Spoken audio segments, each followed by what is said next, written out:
Chicos, ¿qué tal? ¿Cómo están? Buenas noches. Esta es la reunión de Kairos y quiero agradecer primeramente a cada uno de ustedes por acompañarnos en esta noche y queremos empezar la reunión alabando a nuestro Señor. Y, y definitivamente esta es una noche muy especial, no solamente porque estamos en casa, sino porque también celebramos, toda esta semana hemos celebrado la Semana Santa. Y en ese sentido, chicos, quiero cantar con ustedes algunas canciones. Bueno, quiero cantar una canción en específico que tiene que ver mucho con el tema que hoy día vamos a estar tocando. De hecho, hemos estado tocando Filipenses, pero ahora vamos a hacer un paréntesis de Filipenses. Y ahora vamos a tocar un tema muy relacionado a lo que hemos estado viviendo. Así que ahí donde estás, por favor, conéctate, enchúfate con este tiempo de alabanza, con este tiempo de darle la gloria a Dios. Y gracias nuevamente por conectarte. Esperamos que los demás lo puedan hacer, puedan conectarse todavía. Todavía es una reunión que tiene para rato. Así que los esperamos, chicos. Compartan por favor esa transmisión para que más gente pueda escuchar el mensaje de Cristo. Ok, chicos, acompáñame a orar donde te encuentres, por favor. Señor, te damos las gracias por lo que tú has hecho, Señor. Gracias por habernos rescatado, porque hoy celebramos, o en estas fechas estamos recordando, Señor, aquel sacrificio que hiciste en la cruz por nosotros, Señor, para salvarnos de una condenación que merecíamos, de una ira, de tu juicio justo, Señor, por causa del pecado. Pero tú, Señor, te inmolaste en la cruz para darnos libertad. Y esta fecha recordamos ese sacrificio, Señor. Permítenos seguir celebrando tu victoria en la cruz. En el poderoso nombre de Jesús oramos. Amén. Esta canción se llama En aquella cruz. Seguro la conoces y espero que me puedas acompañar.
Soy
Amén.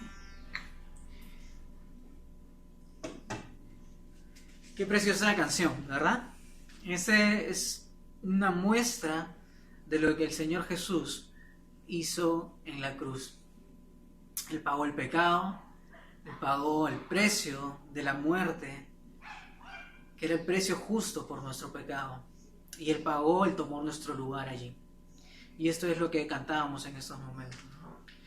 Como les decía, chicos, esta semana, este día, no vamos a tocar Filipenses como lo hemos estado haciendo, sino que vamos a tocar un tema relacionado a lo que estamos viviendo actualmente, lo que estamos celebrando en esta semana, que es precisamente la Semana Santa, o algunos la llaman la Pascua. Vino a mi mente esto porque muchas veces, esta semana, digamos, esta Semana Santa ha sido distinta a la que anteriormente lo hemos estado viviendo. Las circunstancias que estamos atravesando a nivel del mundo, pues nos llevan a estar metidos en casa y quizás no hemos estado acostumbrados a pasar la semana así, la Semana Santa. Quizás algunos viajaban o simplemente salían de Lima o simplemente la pasaban en casa pero descansando, ¿no? Pero esta circunstancia nos lleva a estar metidos en casa, nos lleva de repente a reflexionar un poco más en lo que significa la Semana Santa. Y hay un versículo en 1 Corintios 5:7 que el apóstol Pablo dice: pues Cristo, nuestra Pascua, ha sido sacrificado. Eso me hizo un poco reflexionar sobre lo que significaba verdaderamente la Pascua. Muchas veces pensaba yo que la Pascua era una simple fiesta que celebraban el pueblo de Dios, pero ahora quiero enfocarme en la lectura que vamos a hacer hoy día y a tratar de entender lo que realmente estaba en el corazón de Dios para celebrar esta Pascua. Así que acompáñame en tu Biblia, abre tu Biblia en Éxodo capítulo 12 y vamos a estudiar estos pasajes. Vamos a tratar de ir versículo por versículo y a centrarnos en lo que creo que el Señor nos quiere decir hoy. Así que Éxodo capítulo 12 dice así: y el Señor habló a Moisés y a Aarón en la tierra de Egipto, diciendo: este mes será para vosotros el principio de los meses, será el primer mes del año para vosotros. Hablad a toda la congregación de Israel, diciendo: el día 10 de este mes, cada uno tomará para sí un cordero, según sus casas paternas, un cordero para cada casa. Mas si la casa es muy pequeña para un cordero, entonces él y su vecino más cercano tomarán, según el número de personas, un cordero. Conforme a lo que cada persona coma, dividiréis el cordero. El cordero será un macho sin defecto, de 1 año. Lo apartaréis de entre las ovejas o de entre las cabras, y lo guardaréis hasta el día 14 del mismo mes. Entonces toda la asamblea de la congregación de Israel lo tomará al anochecer, y tomarán parte de la sangre y la pondrán en los 2 postes y en el dintel de las casas donde lo coman. Y comerán la carne esa misma noche, asada al fuego, y la comerán con pan sin levadura y con hierbas amargas. No comeréis nada de él crudo ni hervido en agua, sino asado al fuego, tanto su cabeza como sus patas y sus entrañas. Y no dejaréis nada de él para la mañana, sino que lo que quede de él para la mañana lo quemaréis al fuego. Y de esta manera lo comeréis, ceñidos vuestros lomos, las sandalias en vuestros pies y el cayado en vuestra mano. Lo comeréis apresuradamente. Es la Pascua del Señor. Porque esa noche pasaré por la tierra de Egipto y heriré a todo primogénito en la tierra de Egipto, tanto de hombre como de animal, y ejecutaré juicio contra todos los dioses de Egipto. yo el Señor. Y la sangre os será por señal en las casas donde estéis. Y cuando yo vea la sangre, pasaré sobre vosotros, y ninguna plaga vendrá sobre vosotros para destruiros cuando yo hiera a la tierra de Egipto. Y este día os será memorable y lo celebraréis como fiesta al Señor. La celebraréis por todas vuestras generaciones como ordenanza perpetua. ¿Cuál es el contexto? ¿Cuál es la historia detrás de este pasaje? Ustedes recordarán que Dios levantó a un líder que se llamaba Moisés con la intención de liberar al pueblo de Israel de la opresión y la esclavitud de Egipto. Dios había determinado en años anteriores, en siglos anteriores, había determinado y había dado una promesa a Abraham, a Isaac y a Jacob, de darles la tierra de Canaán, para que ellos se establecieran allí.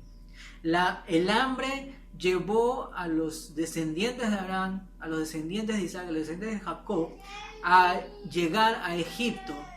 Y pasaron años, se establecieron en Egipto, en la tierra de Gosén, y los egipcios vieron que rápidamente el pueblo de Israel se fortalecía y crecía en número. Esto les dio temor a ellos y dijeron, el faraón dijo, ¿saben qué? Vamos a tomar una decisión drástica, vamos a eliminar a los primogénitos de los hebreos, de los israelitas. Y cada primogénito debía ser muerto. Es en ese contexto que nace Moisés y Dios lo levanta para librar al pueblo de Israel de la opresión de Egipto. Han pasado 9 plagas ya, han pasado 9 juicios de Dios para con la nación de Egipto, pero el faraón ha endurecido su corazón y ahora esta 10ª plaga que viene va a ser la plaga definitiva. Es una plaga muy diferente a las 9 anteriores. Las 9 anteriores, si bien es cierto, era para Egipto, para la nación de Egipto, Dios mantenía al margen de esta plaga al pueblo de Israel. Las plagas no tocaban a Israel. Ahora esta 10ª plaga era una plaga para toda la nación de Egipto y todos que estuvieran ahí. Pero Dios ha provisto un milagro, un sustituto salvador.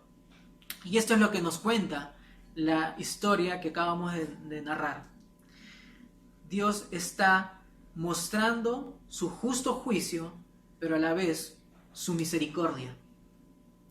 Entonces, previamente a que Dios haga pasar esta plaga, esta 10ª plaga, Dios le dice a Moisés y a Aarón, vamos a instituir una celebración.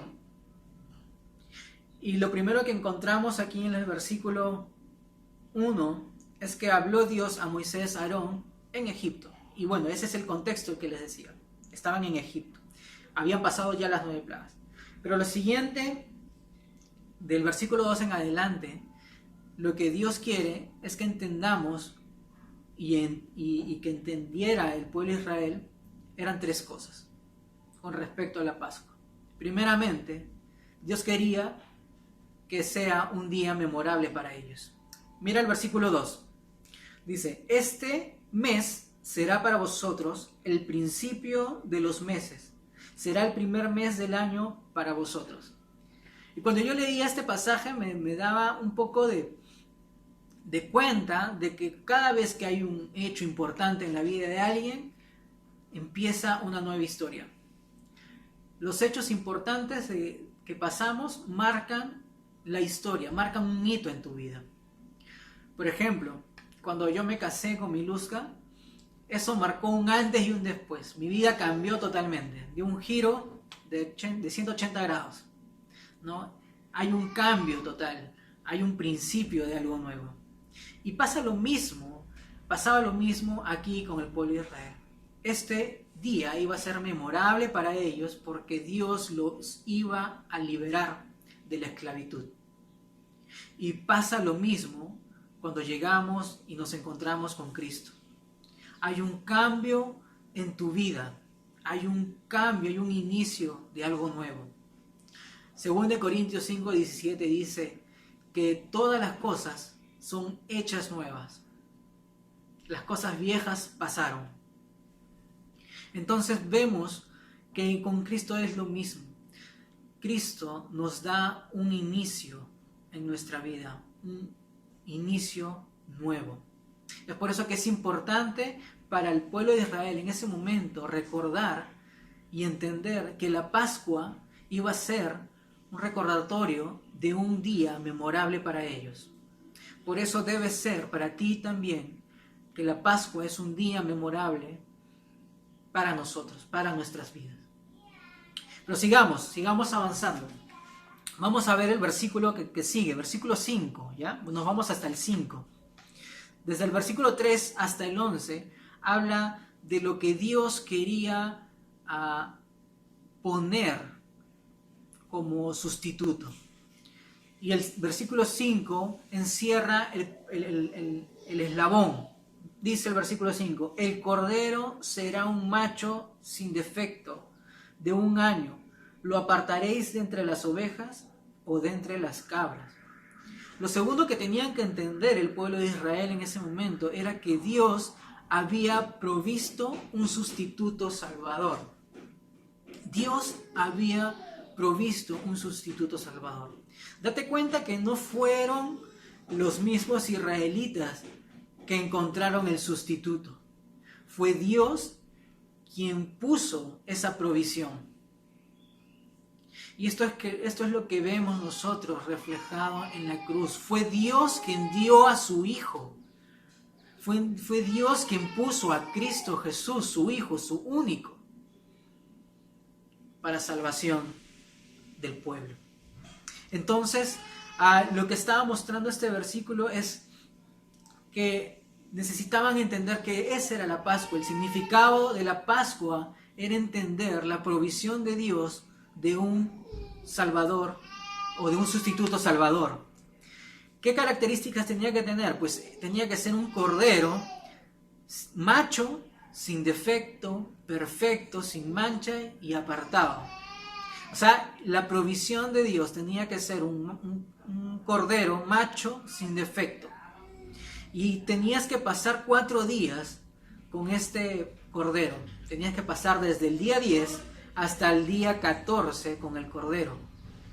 Entonces, ¿cuál era la intención allí? Pues ver que era un cordero perfecto, que no tenía algún defecto. Que de repente el corderito era cojo, no, desechado. Que el cordero de repente tenía algún problema de una enfermedad, no, ya desechado. El cordero tenía que ser perfecto. El cordero tenía que ser sin mancha. ¿Qué iba a hacer con este corderito? ¿Qué se iba a hacer? El día 14. El día 14 por la noche tenían que sacrificar este corderito.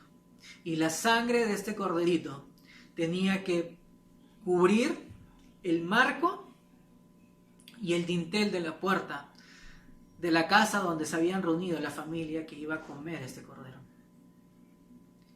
Entonces la sangre del corderito tenía que ponerse en el marco de la puerta, ¿no? Era una cosa así, ¿no? El marco, el dintel y el otro marco. Tenía que cubrirse con la sangre del corderito. Lo otro es que vemos que este corderito tenía que ser comido de una forma específica. Nada tenía que ser desperdiciado. Si de repente tu familia era muy pequeña, te podías juntar con el vecino más cercano. Pero ese corderito no podía desperdiciarse nada. Si quedaba algo para el día siguiente, tenías que quemarlo, ¿no? Tenías que comerlo asado al fuego. Las instrucciones de Dios eran específicas. Tenías que comerlo asado al fuego, junto con panes sin levadura y con hierbas amargas. Esto hacía referencia a los días que Israel había pasado en esclavitud en Egipto. Habían sido días amargos. Y esto daba a entender de que, si bien es cierto, esta es una celebración por la libertad de Dios por su pueblo, debíamos entender de dónde nos sacó Dios, de dónde sacó Dios al pueblo, de días amargos y de esclavitud. Algo que tenían que entender el pueblo de Israel era que ahora ellos la tenían un poquito más clara. Dios había mandado un sustituto para salvación suya. Al matar al cordero, los israelitas estaban derramando sangre de un inocente. El cordero iba a ser el sacrificio, iba a ser un sustituto de la persona que se suponía debía estar allí. Se suponía que la persona debía pagar ese precio de muerte por su pecado. Pero Dios proveyó un cordero salvador, ¿no? Entonces ahora, con esta imagen que los israelitas estaban teniendo, ya un poco tenían claro cuál era el sentido de la Pascua. Significaba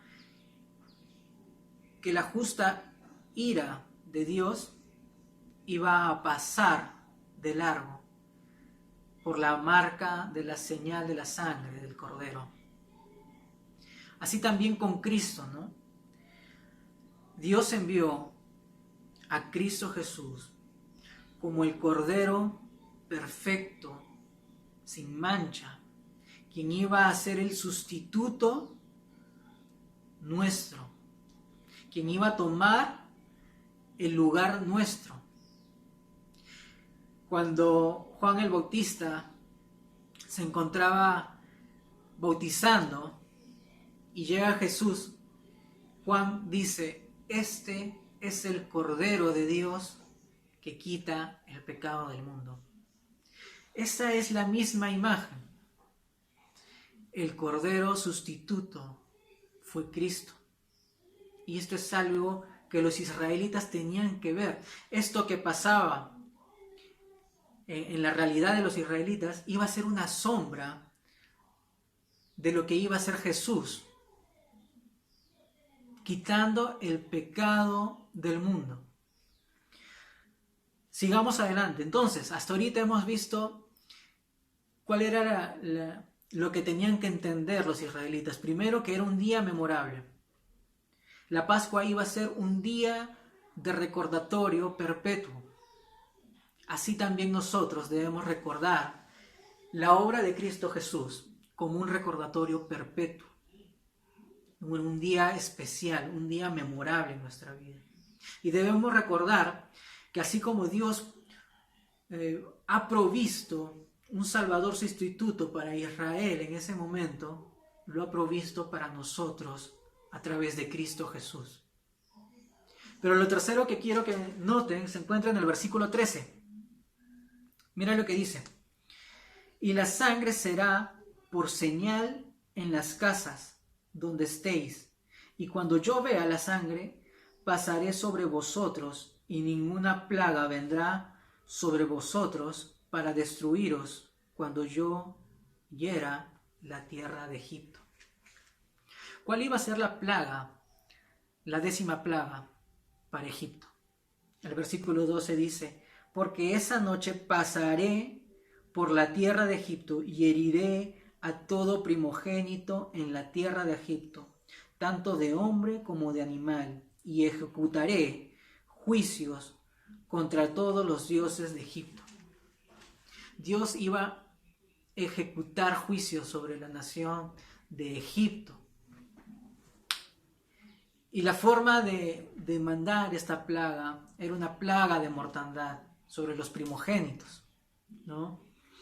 Entonces, ¿cuál iba a ser la señal para que el juicio de Dios pasara de largo? Ese pasara de largo es la Pascua. La Pascua en hebreo se dice Pesaj y quiere decir, se entiende que es pasar por alto o pasar de largo. Y este era lo que iba a hacer Dios cuando viera que las casas estén pintadas con la sangre del Cordero en sus puertas. Lo tercero que quería ver, o quería Dios hacer entender al pueblo de Israel, era que la sangre era una señal para él. La sangre iba a ser la marca que determinara quiénes iban a ser libres de la esclavitud y quiénes iban a recibir el juicio de Dios. La sangre debía ser la marca en la vida y en el corazón de las personas.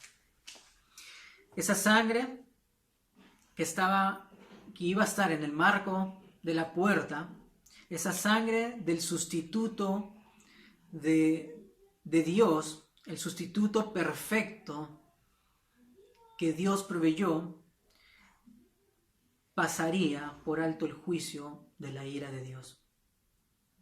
Déjamelo resumírtelo así. Para que Dios pasara por alto, la sangre tenía que estar en el marco de la puerta de los israelitas. De la misma manera, la fe puesta en el Hijo de Dios, la fe puesta en el Cordero perfecto y sustituto salvador, es la manera en que nosotros podríamos hoy aplicarnos la sangre, su sangre, a nuestra vida. Poner la fe en el Hijo de Dios, en el Cordero sustituto, es la manera en que nosotros hoy podemos aplicarnos su sangre en nuestra vida. Entonces, chicos, quiero que hemos analizado algunos versículos. Espero que tú lo puedas analizar a detenimiento. Pero hay 3 cositas que el pueblo de Israel tenían que entender cuál iba a ser el significado de la Pascua. Primeramente, era un día memorable. Y segundo, Dios mismo proveyó un sustituto salvador. Y tercero, la sangre de este sustituto salvador iba a ser la marca en sus vidas. Pues de la misma manera para nosotros, Cristo, nuestro Pascua, como decía Pablo, nuestra Pascua ha sido sacrificado para salvación nuestra. Quiero que te vayas con 3 cositas para que puedas aplicarlo durante la semana. La primera, recuerda cómo Cristo llegó a tu vida. ¿Es para ti un día memorable? ¿Es para ti lo más importante? ¿Ha sido el cambio real, un inicio nuevo para ti? Recuerda el momento en que Cristo llegó a ti. Lo segundo es que quiero que recuerdes, es que nosotros como creyentes, los que hemos entregado nuestra vida al Señor y nos hemos arrepentido de nuestros pecados, debemos celebrar la Pascua no un día al año, sino todos los días de nuestra vida, recordando ese sacrificio perfecto de nuestro Señor Jesucristo y vivir entendiendo el significado de lo que Dios y Jesucristo hizo por nosotros. Y lo tercero que quiero es que puedas recordar que Dios mismo fue quien proveyó el sustituto. Recuerda que Dios mismo pagó el precio de tu pecado y de mi pecado con el precio de la sangre de Cristo. Cada gota que Él derramó en la cruz fue por ti y por mí. Ahora ya no somos esclavos al pecado, ya no tenemos condenación, ahora somos libres y le pertenecemos a Dios. Que no haya duda con las personas que te rodean de que eres un verdadero hijo de Dios. Que ellos puedan ver la marca de la sangre de Cristo en ti y en tu vida. Vamos a orar. Señor, te damos gracias nuevamente por este tiempo que hemos podido reflexionar sobre tu palabra, Señor, sobre lo que hiciste en la cruz por nosotros. Gracias. Ayúdanos a recordar estos momentos contigo, ese momento, ese encuentro específico donde tú cambiaste nuestras vidas. Señor, que nuestra esperanza en estos momentos de angustia, en estos tiempos que nos toca vivir a todo el mundo, Señor, en cuarentena, que en estos momentos nuestra esperanza esté depositada en ti. Que nuestro gozo no dependa de la circunstancia, que nuestra esperanza no dependa de las situaciones que nos rodean, que nuestro gozo y nuestra esperanza, Señor, estén puestas en ti, ahora y siempre, Señor. Ayúdanos a vivir confiados en ti, porque tú mismo dijiste que estarías con nosotros, que confiáramos en ti porque tú has vencido la adversidad en el mundo, Señor. Para ti no hay nada imposible. Descansamos en esta noche en ti. En el nombre de Cristo Jesús. Amén. Gracias, chicos, por estar conectados. Quiero recordarte nada más que el día de mañana, domingo, tenemos como iglesia Santa Cena. Así que para las personas que van a participar de esta celebración, de recordar el sacrificio de Cristo Jesús en la cruz, y de recordar y celebrar que Cristo resucitó y no quedó en la cruz, y que Él ha prometido regresar por su pueblo. Así que si quieres participar de esta cena, ten en casa un poco de pan, y si tienes vino diluido en agua o jugo de uva, y puedes participar con nosotros. Conéctate mañana a nuestras transmisiones de la iglesia. Conéctate al Facebook de la Iglesia de Surco, Alianza Cristiana y Misionaria Surco, a las 10 y a las 12 del día, que serán nuestras transmisiones. Los esperamos. Chao, chicos.